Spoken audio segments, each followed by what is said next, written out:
जरा सोचिए, एक सुबह नींद खुलती है और पता चलता है कि दुनिया की सबसे जरूरी चीज अचानक 4 गुना महंगी हो गई है।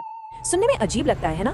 पर 1973 में ठीक यही हुआ था। ये सिर्फ एक तेल संकट नहीं था, नहीं, ये एक ऐसा भू राजनीतिक भूकंप था जिसने दुनिया को हमेशा हमेशा के लिए बदल कर रख दिया। और आज हम इसी कहानी की पड़ता को खोलेंगे, एक एक करके। तो सवाल यही उठता है, क्या होता है जब दुनिया के सबसे जरूरी संसाधन को ही एक हथियार बना दिया जाए? 1973 में दुनिया को इसका जवाब मिला। और यकीन मानिए, ये एक बहुत बड़ा और कड़वा सबक था। तो इस संकट की जड़ को समझने के लिए चलिए थोड़ा सा टाइम में पीछे चलते हैं। एक ऐसी दुनिया में जहां तेल पानी की तरह बहता था और कोई ये सोच भी नहीं सकता था कि ये नल कभी बंद भी हो सकता है। देखिए, दूसरे विश्व युद्ध के बाद का समय था। अमेरिका और यूरोप में एक सुनहरा दौर चल रहा था। बड़ी बड़ी गाड़ियां, फैलते हुए शहर, हर तरफ तरक्की। ये सब कुछ एक जादुई चीज पर टिका हुआ था, और वो था बेहद सस्ता तेल। हम बात कर रहे हैं एक बैरल के लिए महज $1.8 की। सोचिए, $2 से भी कम। ये एक ऐसा सपना था जो सच लग रहा था। पर यहीं एक छिपा हुआ खतरा साफ नजर आता है। 1970 तक अमेरिका का अपना तेल प्रोडक्शन तो पीक पर पहुंच गया, लेकिन उसकी जरूरतें, उसकी भूख, वो बढ़ती ही जा रही थी। और नतीजा नतीजा ये कि सिर्फ 3 सालों में तेल का इंपोर्ट यानी आयात 2 गुना हो गया। अमेरिका अनजाने में ही एक ऐसे जाल में फंसता जा रहा था जहां उसकी पूरी इकोनॉमी विदेशी तेल पर निर्भर हो चुकी थी। और फिर कहानी में एंट्री होती है राजनीति की। चलिए देखते हैं कि कैसे मिडिल ईस्ट में छिड़ी एक जंग ने पूरी दुनिया के पेट्रोल पंप्स पर आग लगा दी। जरा देखिए कि ये सब कुछ कितनी कितनी तेजी से हुआ। 2 हफ्तों से भी कम समय में एक रीजनल लड़ाई एक ग्लोबल इकोनॉमिक क्राइसिस में बदल गई। 6 अक्टूबर को यौम किपुर युद्ध शुरू होता है और बस 19 अक्टूबर आते आते अमेरिका की तेल सप्लाई पूरी तरह से काट दी गई। तो वो चिंगारी क्या थी, वो ट्रिगर क्या था? वो था अमेरिकी राष्ट्रपति निक्सन का इजराइल को $2.2 बिलियन की मिलिट्री मदद देने का फैसला। सऊदी अरब के शाह फैसल के लिए ये सिर्फ एक पॉलिटिकल मूव नहीं था, नहीं, ये एक धोखा था, एक पर्सनल धोखा। उन्होंने अमेरिका को चेतावनी दी थी, लेकिन अमेरिका ने सुना नहीं। अब अंजाम भुगतने का वक्त था। ये एक छोटी सी बातचीत असल में पूरी कहानी बयां कर देती है। पश्चिम का वो घमंड और उनकी ये सोच कि तेल पैदा करने वाले देश कभी एक साथ नहीं आ सकते, उनकी सबसे बड़ी भूल साबित हुई। वो एक ऐसी ताकत को कम समझ रहे थे जो पूरी ग्लोबल इकोनॉमी को घुटनों पर ला सकती थी।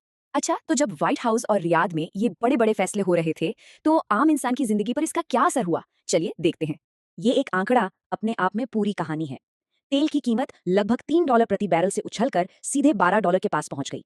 ये एक इकोनॉमिक सुनामी थी जिसने पूरी दुनिया को हिलाकर रख दिया। और ये जो ग्लोबल प्राइस बढ़ा, इसका असर सीधा पेट्रोल पंप पर दिखा। सिर्फ 1 साल के अंदर अमेरिका में गैस की कीमत 40% से ज्यादा बढ़ गई। सोचिए, हर घर के बजट पर इसका सीधा असर पड़ा। लेकिन ये सिर्फ आंकड़ों का खेल नहीं था, नहीं, ये एक सोशल क्राइसिस बन गया था। जरा माहौल सोचकर देखिए। पेट्रोल के लिए मीलों लंबी लाइनें, अपनी गाड़ी की नंबर प्लेट के हिसाब से पेट्रोल भरवाने की मजबूरी, संडे को तो ड्राइविंग पर ही बैन लग गया। रोजमर्रा की जिंदगी मानो एक जंग बन गई थी। ये संकट एक तूफान की तरह आया और चला तो गया, लेकिन अपने पीछे जो बदलाव छोड़ गया वो परमानेंट थे। देखते हैं कि कैसे इस एक झटके ने हमारे आने वाले कल को हमेशा के लिए बदल दिया। यहाँ जो हम देख रहे हैं वो असल में एक युग का अंत है। पेट्रोल गटकने वाली बड़ी बड़ी अमेरिकन गाड़ियों का दौर खत्म, और उनकी जगह ली छोटी, ज्यादा माइलेज देने वाली गाड़ियों ने, खासतौर पर जापान से आने वाली कारों ने। ये ऑटोमोबाइल इंडस्ट्री में एक क्रांति से कम नहीं था। अब अमेरिकी सरकार हरकत में आई और तेजी से आई। कई नए कानून बने, नई एजेंसियां बनी जो आज भी हमारी एनर्जी पॉलिसी को शक्ल देती हैं। वो जो 55 मील प्रति घंटे की स्पीड लिमिट है या फिर स्ट्रेटेजिक पेट्रोलियम रिजर्व का बनना, ये सब उसी संकट की देन है। इस संकट ने दुनिया को एक नए और बहुत ही दर्दनाक इकोनॉमिक शब्द से मिलवाया, स्टैगफ्लेशन। सोचिए, एक ऐसी सिचुएशन जहां महंगाई भी आसमान छू रही है और बेरोजगारी भी। और ये एक ऐसा जहरीला कॉकटेल था जिसने सालों तक वेस्टर्न इकोनॉमीज को परेशान करके रखा। और ये सिर्फ इकोनॉमी की बात नहीं थी, ये ग्लोबल पावर बैलेंस में एक बहुत बड़ा, एक परमानेंट बदलाव था। अचानक से तेल पैदा करने वाले देश सिर्फ सप्लायर नहीं रह गए थे, नहीं, वो अब ग्लोबल प्लेयर्स थे जिनके पास बेहिसाब दौलत और पॉलिटिकल पावर थी। समझिए कि दुनिया का नक्शा दोबारा खींचा जा रहा था। तो इस पूरी कहानी का निचोड़ क्या है? हमें इससे क्या सबक मिलता है? सबसे बड़ा सबक वो ये था कि सस्ते और अनलिमिटेड एनर्जी का जो वहम था ना, वो हमेशा के लिए टूट गया। ये एक जोरदार वेकअप कॉल था, एक चेतावनी कि हमारी मॉडर्न दुनिया एक ताश के पत्तों के घर जैसी है जो विदेशी एनर्जी की एक बहुत ही कमजोर नींव पर टिकी है।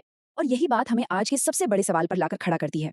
50 साल गुजर चुके हैं, तो क्या हमने 1973 से वाकई कोई सबक सीखा है, या फिर हम आज भी अगले बड़े झटके से बस एक संकट की दूरी पर खड़े हैं? हमारी दुनिया को आकार देने वाली इन ताकतों के बारे में और जानने के लिए हमारे साथ जुड़े रहिएगा। और हाँ, हमेशा कुछ नया सीखते रहने के लिए फॉलो, सब्सक्राइब और लाइक करना मत भूलिएगा। हमेशा खुश रहिए, और अगर कोई सवाल है तो नीचे पूछना बिल्कुल मत भूलिएगा।